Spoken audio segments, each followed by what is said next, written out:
Al-Fatihah. Nawaina an naftihal jalsah mithla ma nawah ahluna wa aslafuna wa rijaluna wa abauna salihun. Allah yudkhil niyatana fi niyatihim wa a'malana fi a'malihim wa akhlaqana fi akhlaqihim ala hadhihi niyyah wa ala kulli niyatin salihah jami'ah syamilah min khairati dunya wa na'imil akhirah wa ala ma nawah wa da'bih aslafuna salihun wa ala ma da'wah sayyidina Imam al-Habib Umar bin Muhammad bin Salim bin Hafidh wa ila hadratin Nabi Sayyidina Muhammad sallallahu alaihi wasallam sirril Fatihah. Bismillahirrahmanirrahim.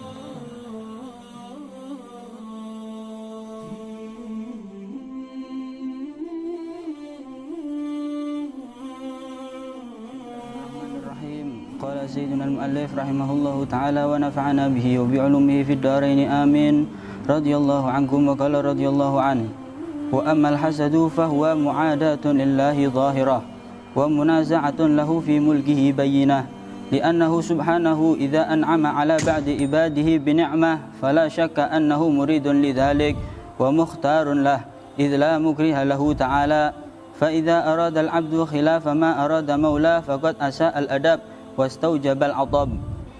ثم إن الحسد قد يكون على أمور الدنيا كالجاه والمال وهي أصغر من أن يحسد عليها بل ينبغي لك أن ترحم من ابتلي بها وتحمد الله الذي عافاك منها.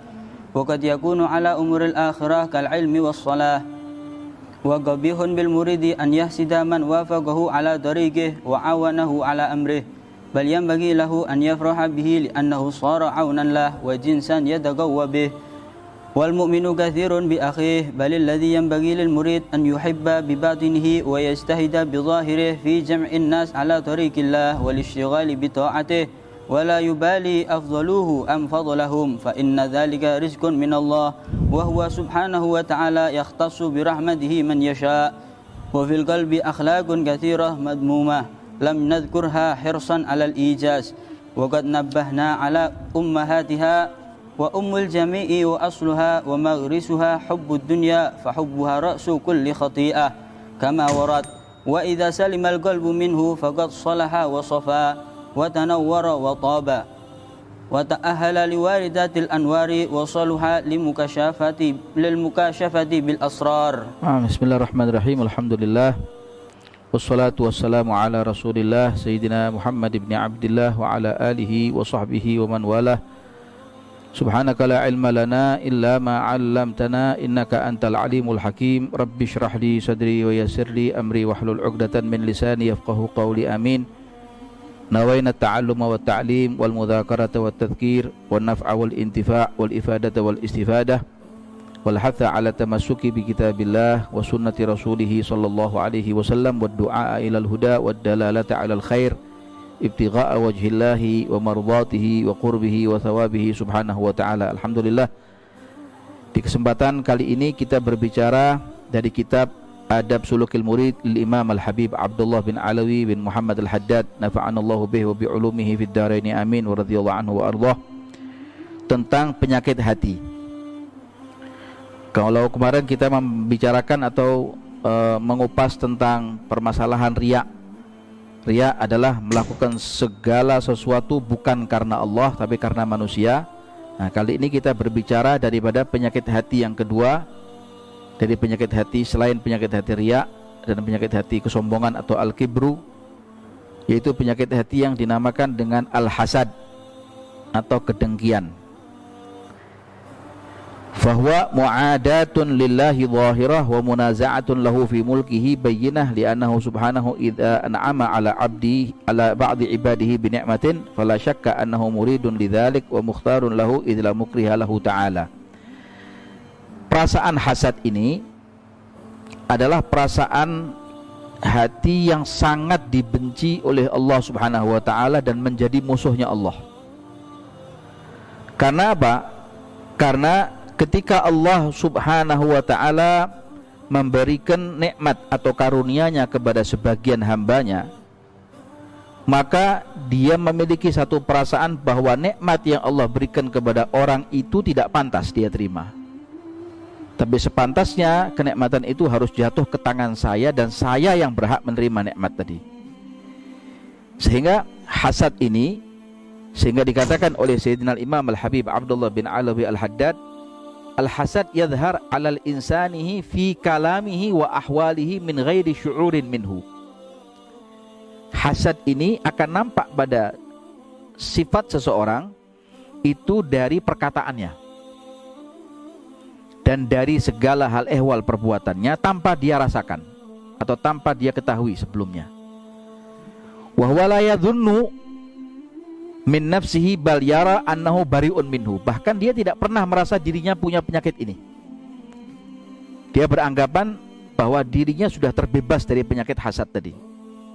Penyakit kedengkian, iri, dengki yang mempunyai satu tujuan agar supaya nikmat yang ada pada tangan orang lain itu hilang dari dirinya, jatuh ke tangan dia, atau hilang dari tangan orang tersebut dan dia tidak mengenyam kenikmatan tadi. Ini perasaan kenikmatan, perasaan hasad yang ada dan tertanam di dalam hati orang yang tidak dikaruniai oleh Allah Subhanahu wa taala rahmat. Wa huwa min akbaridz dzunub. Hasad ini adalah dosa yang paling besar dari dosa-dosa yang lain, termasuk dosa kibir, kesombongan, dosa riya, pamer dan ingin mendapatkan pujian dari orang. Termasuk juga dosa hasad adalah dosa yang paling besar. Dan masih banyak dosa-dosa yang lain, di antaranya uququl walidain, meninggalkan salat. Wabihi halaka iblis wa gabil. Dari hasad ini maka binasalah yang namanya musuh Allah Ta'ala, iblis dan Habil. Iblis dan Habil pula diusir oleh Allah Subhanahu wa taala. Ini iblis dari surganya Allah, dari langit Allah Ta'ala. Karena apa? Karena punya perasaan hasad kepada Adam alaihissalam. Begitu pula yang namanya Gabil, juga dia hasad kepada saudaranya Habil, sehingga dia bunuh saudaranya karena perasaan hasad yang muncul dari hatinya. Jadi perasaan ini harus hilang dari diri kita terlebih dahulu, baru setelah itu kita terbebas dan kita tidak merasa terbelenggu ada di dalam dunia tadi ini. Ketika seorang mukmin sudah tidak memiliki perasaan hasad, berarti dia sudah terbebas dari segala macam belenggunya dunia, habsud dunia. Sehingga Imam Al-Habib Abdullah bin Alawi Al-Haddad mengatakan, al-hasad la yatruku an yuqirra bil haq, faman fi qalbihi hasad idza qulta kalimatan wa anta fiha sadiq faqala laka takdzib. Imam Al-Habib Abdullah bin Alawi Al-Haddad mengatakan, hasad ini tidak akan meninggalkan empunya untuk mengakui kebenaran itu adalah kebenaran yang harus dia ikuti. Jadi dia sudah menutup mata, mana yang benar dan mana yang batil dia sudah menutup mata.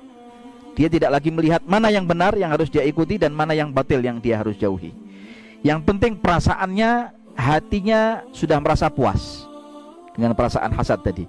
Sehingga idza qulta kalimatan wa anta fiha shadiq. Sehingga apabila engkau mengucapkan satu kalimat dan apa yang kau katakan ini adalah perkataan yang benar, pasti orang hasad itu akan mengatakan anta takdzib, ucapannya engkau adalah bohong. Al-Imam Al-Habib Abdullah bin Alawi Al-Haddad seperti itu mengatakan. Sehingga perasaan hasad ini adalah perasaan yang kemudian dibenci oleh Allah Subhanahu wa taala, karena hakikatnya apa? Dikatakan fa idza aradal abdu khilafa ma aradahu maulah faqad asa al-adab ma'allah wastaujabal atab. So, orang yang memiliki perasaan ini sejatinya dia berarti tidak rela dengan ketentuan Allah Ta'ala yang Allah karuniakan kepada hambanya, sehingga kemudian dia benci dengan apa yang Allah Ta'ala berikan kepada sang hamba tadi ini, menandakan orang tadi ini adalah faqad asa al-adab ma'allah. Dia telah berani kepada Allah Ta'ala, kurang ajar kepada Allah. Dia sudah berani tidak beradab kepada Allah Ta'ala, wastaujabal atab, dan kemudian dia mendapatkan murkanya Allah Subhanahu wa taala, wal iyadzu billah. Maka benar yang dikatakan bahwa al-hasid yu'adillah. Orang hasad ini adalah musuhnya Allah Subhanahu wa taala. Lalu kemudian dikatakan oleh beliau, "Tsumma innal hasad qad yakunu ala umurid dunya." Hasad ini terbatas pada masalah-masalah dunia. Mungkin ada juga pada masalah-masalah akhirat, tapi kebanyakan hasad ini biasanya berkeliling kepada batasan-batasan pada permasalahan dunia, kaljah wal mal, seperti berebut kedudukan, berebut harta dunia. Wahya asghar min an yuhsad alaiha, bahkan yang dia hasati itu adalah sifatnya lebih kecil dari apa yang seharusnya dia hasati. Kalaupun dia menghasati orang lain karena karunia Allah Ta'ala yang Allah berikan kepadanya, kenapa harus dia hasati? Padahal perasaan itu nggak boleh sama dia ada hasad kepada saudaranya. Perasaan hasad yang ada pada dirinya jauh lebih besar dosanya ketimbang dunia yang Allah Ta'ala berikan kepada hamba Allah Ta'ala yang lain. Sehingga gak patut untuk dia hasati, untuk dia dengki kepadanya atau iri. Bal yambaghi laka an tarhama man ibtuliya biha wa tahmadallaha alladzi afaka minha. Maka kata Imam Haddad, seyogyanya kita yang Allah Ta'ala selamatkan dari perasaan ini, hendaknya kita merasa kesian sama orang yang punya perasaan hasad ini. Coba kita kesian, dan kita mohon kepada Allah Ta'ala, alhamdulillah Allah Ta'ala selamatkan kita dari perasaan itu. Seorang hamba yang waras, hamba yang sehat akalnya, dia akan mengatakan alhamdulillah Allah jauhkan aku dari perasaan hasad tersebut. Wa qad yakunu ala umuril akhirah kal ilmi wassalah. Bisa jadi juga hasad ini juga terkait dengan hal ehwal urusan-urusan akhirat, ya, seperti urusan misalnya kesalehan, keilmuan, atau kedekatan dia kepada Allah Subhanahu wa taala, sehingga dia hasad kepada saudaranya. Kenapa orang ini jauh lebih alim? Kenapa orang ini dihormati oleh orang karena ilmunya? Kenapa orang ini soleh? Sehingga orang semuanya kemudian segan kepadanya. Kemudian semua orang mengiyakan semua apa yang dia ucapkannya. Nah, perasaan hasad kadang-kadang juga ada pada diri para ulama, para asatid, para duat ilallahi subhanahu wa ta'ala. Sehingga kita jauhkan coba kita dari perasaan-perasaan ini, sehingga kita menjadi orang yang sehat. Batin kita sehat, zahir kita juga ikut apa? Ikut sehat. Maka Imam Al-Habib Abdullah bin Alawi Al-Haddad, beliau mengatakan, lau jalasa mathalan rajulun min ghairil ashraf lit tadris lamastankafal ashrafu minal huduri indahu.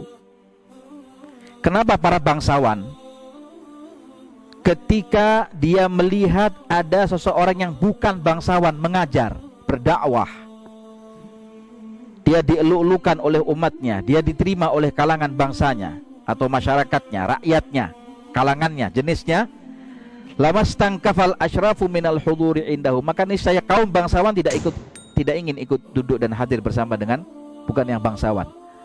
Kenapa? Karena perasaan hasad.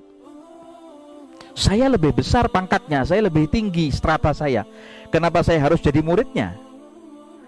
Kenapa saya harus menjadi orang yang ikut dengan petuah dan fatwanya? Padahal semestinya tidak seperti itu.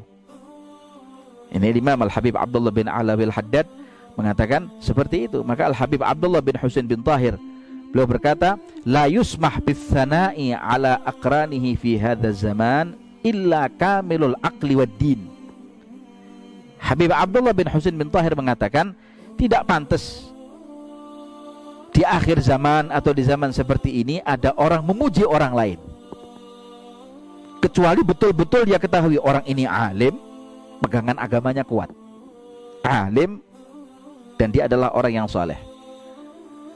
Maka sikap kita yang harus kita berikan kepada orang-orang di zaman seperti ini apa? Allah yamtahinahum bal yu'amiluhum bima yahtarizu bihi min syarrihim.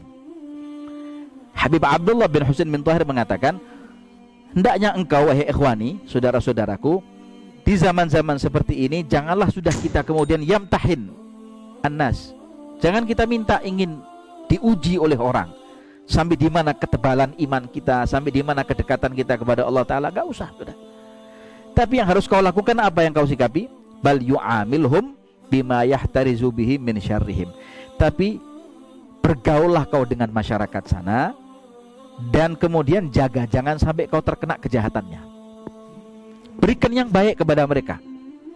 Ketika mereka memberikan kejahatan kepada kita, atau mereka membalas kepada kita keburukan, jangan pernah kau balas dengan keburukan apa yang mereka berikan kepada kita. Berikan kebaikan saja. Kalau kita tidak bisa bermuamalah dengan mereka dengan cara seperti ini, ya berarti kita sama dengan mereka, waliyadzubillah. Karena itu ikhwani yang dimuliakan oleh Allah Subhanahu wa taala, Al-Habib Ahmad bin Zain Al-Habashi, beliau pernah berkata, Gal Al-Habib Ahmad bin Zain Al-Habashi, beliau berkata bahwa usulus syarri thalathatun wa furu'us syarri sittatun. Pokok pangkal daripada kejahatan itu ada 3, dan cabangnya pula ada 6. Usulnya ada 3, pokok pangkal kejahatan itu ada 3. Kalau 3 ini akarnya tidak ada sama kita, maka berarti kita telah terselamatkan dari 6 akarnya atau 6 pokoknya atau 6 cabangnya. Usulus syarri thalathatun wa furu'uhu sittatun. Pokok pangkal kejahatan itu ada 3, cabangnya ada 6. Apa? Usuluhu al-hasad wal hiris wa hubbud dunya. Pokok pangkal daripada kejahatan di dunia ini ada 3, yaitu hasad. Itu yang pertama. Kedengkian kepada orang lain. Dia tidak suka ada saudaranya mendapatkan mobil, saudaranya punya rumah, saudaranya punya pangkat, saudaranya punya ilmu, saudaranya dihormati oleh orang. Gak suka dia. Hasad. Ini bahaya ini. Yang kedua al-hiris, tamak dengan dunia. Dan yang ketiga hubbud dunya, ra'su kulli khati'ah. Pangkal dari ummahatul jami' adalah hubbud dunya ini. Cinta kepada dunia. 3 inilah yang melahirkan 6 nanti anaknya. Cabangnya ada 6. Apa cabangnya? Wa furu'uhu hubbur ri'asah, hubbul fakhr, hubbus sana, hubbus shiba', hubbun naum, dan hubbur rahah. Hubbur ri'asah, cinta dengan pangkat kedudukan. Engkau diangkat sebagai seorang jabatan, memiliki jabatan, dia senang. Kalau nggak dapat jabatan, stres, frustasi dia. Mungkin minum pil koplo, atau mungkin makan racun, atau mungkin dia minum baygon. Setelah itu dia kemudian meninggal, mati. Perasaan dia kalau sudah mati, dia terbebas dari segala-galanya. Tidak. Hubbur ri'asah. Ini bahaya hubbur ri'asah. Bahkan dikatakan, kalau sudah seseorang itu sudah dicabut oleh Allah Ta'ala cintanya kepada kedudukan, sudah dicabut oleh Allah Ta'ala, maka dia diangkat oleh Allah Ta'ala termasuk dalam derajatnya minas siddiqin. Bahkan ulama-ulama pun dan para aulianya Allah Ta'ala pun punya ini, hubbur ri'asah. Tapi kalau sudah hubbur ri'asah ini sudah lepas dari hatinya, maka Allah akan mengangkat derajatnya lebih tinggi daripada sebelumnya, yaitu termasuk dalam derajat atau golongan orang-orang minas siddiqin. Dan yang kedua adalah hubbul fakhr, cinta kepada kebanggaan. Saya min al fulan, saya dari keturunan bangsawan, saya dari keturunan ayah saya orang baik, nenek saya orang baik, kakek nenek moyang saya adalah orang-orang saleh. Dulu di zaman salah seorang yang saleh, ketika duduk beberapa pemuda begitu dari keturunan orang-orang yang saleh, mereka menceritakan ayahnya. Ayah saya adalah menghatamkan Quran di dalam 1 bulan 2 kali. Yang lain mengatakan kakek saya lebih daripada itu, menghatamkan Quran di dalam 1 bulan 6 kali.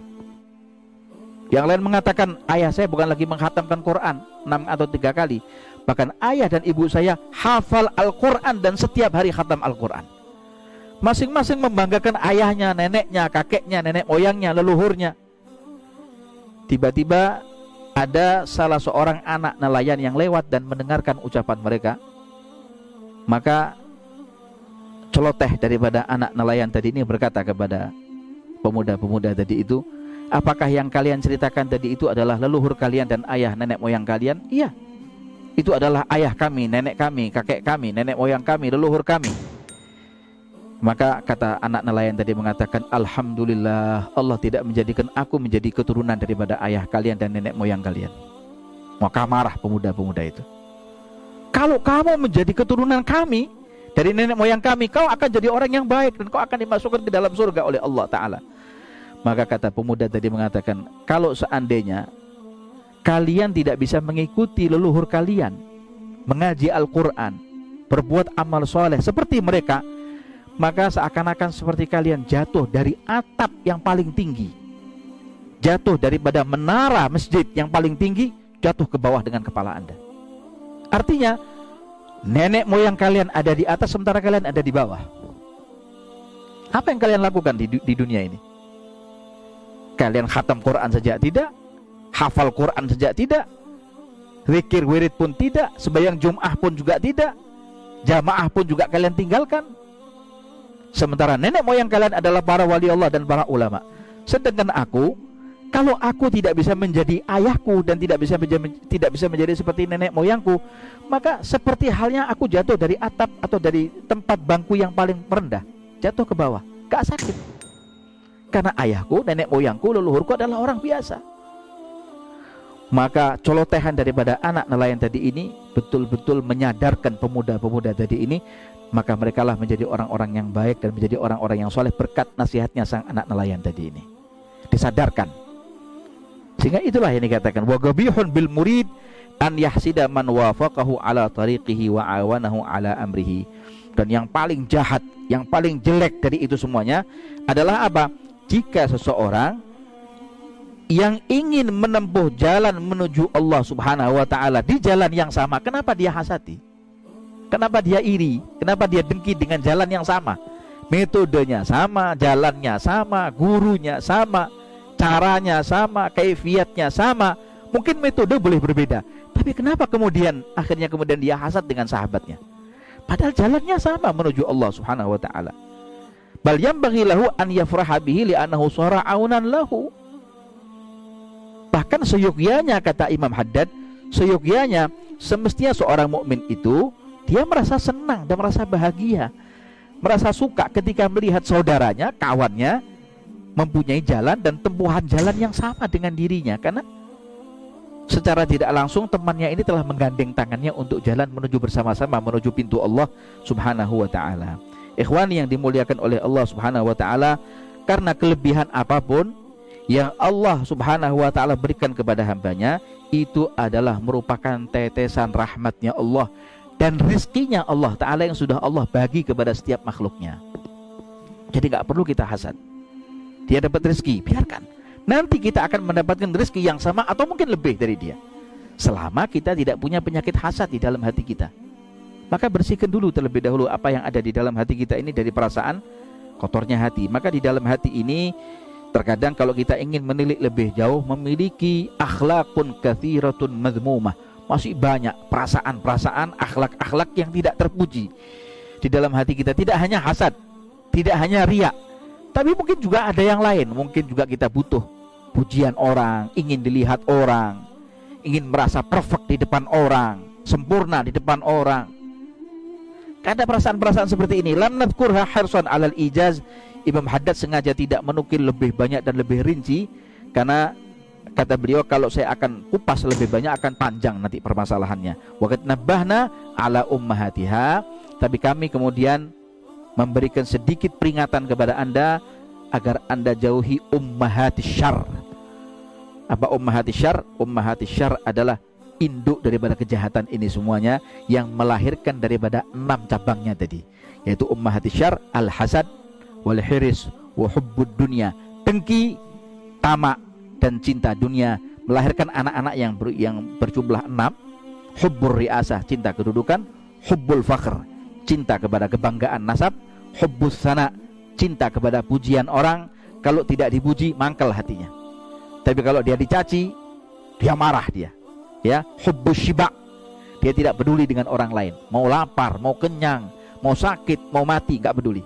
Yang penting saya kenyang, yang penting saya senang, yang penting saya kemudian puas. Hubbun naum, cinta kepada cinta kepada yang namanya tidur. Hanya istirahat, tidur, bersambalewa di rumah saja. Hubbun naum, gak pernah ada perasaan hamad dakwah ila hadhil ummah. Gak pernah ada perasaan, gak pernah ada terbesit di dalam benaknya atau pikirannya untuk ada hamud dakwah, cinta kepada dakwah, cinta kepada yang namanya meneruskan estafet Nabi Muhammad SAW. Wa hubbur rahah, dan cinta kepada yang namanya rahat, hanya senang-senang, tertawa, terbahak-bahak bersama dengan teman-temannya. Nah ini dari 3 pokok pangkal kejahatan tadi melahirkan 6 ini tadi. Wa ummul jami' asluha wa maghrisuha hubbud dunya wal hasad wal hiris, tadi dikatakan kama warad wa idza salimal qalbu minhu faqad salaha wa safa. Kalau sudah seorang hamba tersebut selamat hatinya daripada sifat-sifat buruk, berarti hatinya sudah bersih, hatinya sudah suci. Maka megang hati ini sulit, megang badan mudah, tapi megang hati ini yang paling sulit. Megang hati ini yang paling sulit. Kalau sudah faqad salaha wa safa, tatkala seorang hamba sudah terselamatkan hatinya, terselamatkan jiwanya dari perasaan hasad dan riya dan kibir kesombongan, faqad salaha wa safa, berarti hatinya sudah bersih, hatinya sudah suci, wa tanawwara wa tab, sehingga hatinya bersinar dengan sinarnya Allah Subhanahu wa taala. Hatinya bercahaya, gemilang hatinya, wa ta'ahhal liwaridatil anwar, dan dia pantas menerima waridat cahaya Allah, ilmunya Allah, rizkinya Allah, rahmatnya Allah. Wa saluha lil mukasyafati lil asrar, sehingga orang tadi ini layak mendapatkan yang namanya mukasyafat lil asrar, disingkap oleh Allah Ta'ala rahasia-rahasia yang tidak pernah Allah Ta'ala singkap kepada orang lain. Sehingga dikatakan oleh Habib Abu Bakar bin Muhammad As-Segaf, qulubul arifina laha uyunun tarahu ma la yarahun nadhiruna. Hatinya orang-orang arifin billah ini memiliki mata, punya pandangan. Dia bisa melihat sesuatu yang tidak bisa dilihat oleh orang lain. Kenapa? Ya tadi, karena hati ini sudah terselamatkan daripada sifat keburukan-keburukan hati yang lain tadi. Al-Habib Ali bin Muhammad Al-Habsyi, beliau berkata, "I'lamu anna mashi asyad min da'il hasad." Habib Ali mengatakan bahwa ketahuilah wahai saudara-saudaraku, tidak ada penyakit yang lebih buruk daripada hasad selain kibir dan riya tadi. Ikhwan yang dimuliakan oleh Allah Subhanahu wa taala, Anda coba baca surat Al-Falaq. A'udzubillahi minasyaitonirrajim. Bismillahirrahmanirrahim. Qul a'udzu birabbil falaq min syarri ma khalaq wa min syarri ghasiqin idza waqab wa min syarri naffatsati fil 'uqad wa min syarri hasidin idza hasad. Kalau Anda garis bawahi pada akhir ayat ini di surat Al-Falaq ini, Anda akan baca fa khatama surah allati ja'alha 'audzah bi dzikril hasad. Sifat hasad ini sampai kemudian Allah Ta'ala sendirikan hingga disebut 2 kali, wa min syarri hasidin idza hasad.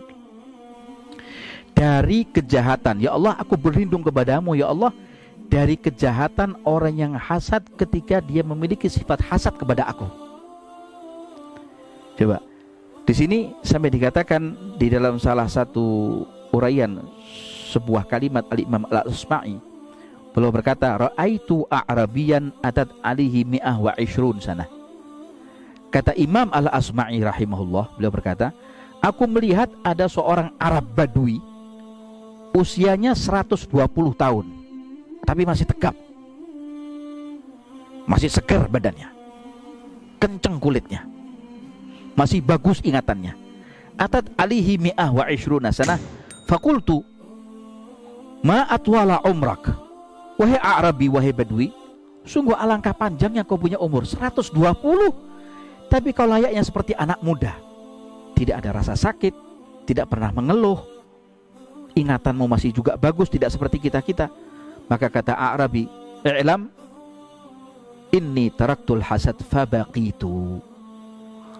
Katanya Arabi tadi ini mengatakan, wahai Asma'i, kau ketahuilah bahwa karena aku meninggalkan sifat hasad, sehingga aku berdiri seperti sekarang ini ada di hadapanmu, seperti inilah keadaanku.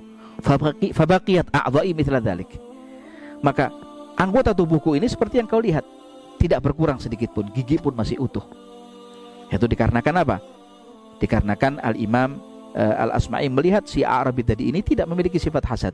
Jadi kadang-kadang ada halnya orang-orang yang kita anggap dia adalah orang biasa, ternyata dia adalah seorang penasihat yang ulung, karena muncul dari hatinya yang paling dalam. Ikhwan yang dimuliakan oleh Allah Subhanahu wa taala, kata sebagian para salafun saleh mengatakan, min alamatil hasid, termasuk daripada tanda-tanda orang hasad. Anda lihat tanda-tanda orang hasad. Ada berapa tanda-tanda orang hasad? Yang pertama, alamatul hasid an yatamallak idza syahid. Orang hasad ini ketika dia ada di depan orang yang akan dia hasati, maka dia memuji-muji. Engkau orang baik, engkau orang jempolan, kau orang yang begini. Dia puji sebaik mungkin. An yatamallaka idza syahid. Yang kedua, wa yaghtaba idza ghab. Tapi ketika orang yang dia hasadi tadi tidak ada di hadapannya, maka dia berghibah. Sebetulnya aku mengatakan seperti ini kepadanya, itu adalah bohong. Dia adalah orang yang tidak seperti itu. Dia orang jelek. Dia pembohong, dia begini. Yaghtab idza ghab. Tapi yatamallak idza syahid. Ketika ada di hadapannya dia enggak berani mencaci maki, tapi dia kemudian malah memuji-muji. Dan yang ketiga dikatakan wa yushmit bil musibah idza nazalat, apa? Merasa gembira dengan musibah yang menimpa kepada orang yang dia hasuti. Orang yang hasut tertimpa musibah, bersyukur dia. Maka dia merasa gembira dengan apa yang Allah Ta'ala timpakan kepada musuhnya tadi ini. Maka ikhwani yang dimuliakan oleh Allah Subhanahu wa Ta'ala, maka ketika Sayyidina Musa alaihissalam melihat ada salah seorang laki-laki ada di atas arsy-Nya Allah, bergantung dengan arsy-Nya Allah Ta'ala, maka Nabi Allah Musa alaihissalam merasa iri dengan laki-laki tadi ini. Dia bukan nabi, dia bukan rasul, dia bukan seorang wali Allah, tapi kenapa dia dimuliakan oleh Allah Ta'ala? Dia bertengger ada di arsy-Nya Allah. Dilihat oleh Musa alaihissalam ketika itu. Maka thumma sa'alahu, kemudian Musa alaihissalam pun bertanya kepada laki-laki ini, Mada amaluk, apa yang kau amalkan sehingga engkau bertengger, engkau berada di arsy-Nya Allah Ta'ala, mendapatkan kemuliaan dari Allah Ta'ala? Maka laki-laki ini mengatakan, Kana la ahsudun nasa ala ma atahumullahu ta'ala min fadlih. Wahai Musa, aku ini adalah salah seorang hamba Allah Ta'ala yang tidak pernah memendam perasaan hasud kepada siapapun dari hamba Allah Ta'ala yang Allah timpakan karunia kepadanya, sehingga aku sekarang dimuliakan oleh Allah Ta'ala. Karena dulu aku tidak pernah punya perasaan seperti itu kepada hamba-hamba Allah Subhanahu wa Ta'ala. Semoga Allah Ta'ala mudah-mudahan jauhkan kita dari perasaan hasad. Allah Ta'ala mudah-mudahan jaga kita dan jaga akidah kita, jaga hati kita dari perasaan-perasaan yang tidak baik, dari penyakit-penyakit hati. Dan semoga Allah Ta'ala pula insyaAllah memberikan kepada kita selimut pengampunannya. Dan Allah Ta'ala mudah-mudahan memaafkan segala kesalahan-kesalahan kita. Dan mudah-mudahan di bulan Ramadan ini Allah Ta'ala mudah-mudahan berikan kepada kita insyaAllah izin untuk bertemu dengan malam Lailatul Qadar, mendapatkan rahmat Allah Ta'ala di bulan yang mulia, insyaAllah mendapatkan ridhonya Allah Ta'ala di bulan yang mulia ini. Dan tidaklah keluar kita dari bulan Ramadan terkecuali kita telah terampuni semua dosa-dosa kita. Allah Ta'ala semua kabulkan semua hajat dan hajat duniawiyah dan hajat ukhrawiyah kita. Dan semoga Allah Ta'ala menjadikan kita termasuk hamba-hambanya yang minal muttaqin, menjadi hamba-hamba yang minas salihin al-muflihin al-faizin al-aminin alladzina la khaufun alaihim walahum yahzanun. Dan Allah Ta'ala sembuhkan penyakit hati kita, sembuhkan, dan Allah Ta'ala jaga insyaAllah kita dari segala penyakit yang zahir ataupun penyakit yang batin, dan kita dijauhkan dari segala bala dan wabah penyakit baik yang bersifat zahir ataupun yang bersifat batin. Dan semoga Allah Ta'ala jaga bangsa kita, jaga negara kita, jaga kaum muslimin dimanapun berada mereka, dijaga oleh Allah Ta'ala dari segala kejahatan, baik kejahatan yang timbul dari dirinya ataupun kejahatan yang timbul dari orang lain. Dan semoga Allah Ta'ala mudah-mudahan memuliakan kita fid dini wad dunya wal akhirah, dan Allah Ta'ala kesudahi umur kita dalam keadaan husnul khatimah indal maut fi khairin wa lutin wa afiyah. Wa sallallahu ala sayyidina Muhammad wa ala alihi wa sahbihi wa sallam, walhamdulillahi rabbil alamin, wallahul muwaffiq ila aqwamit thariq. Amin ya rabbil alamin.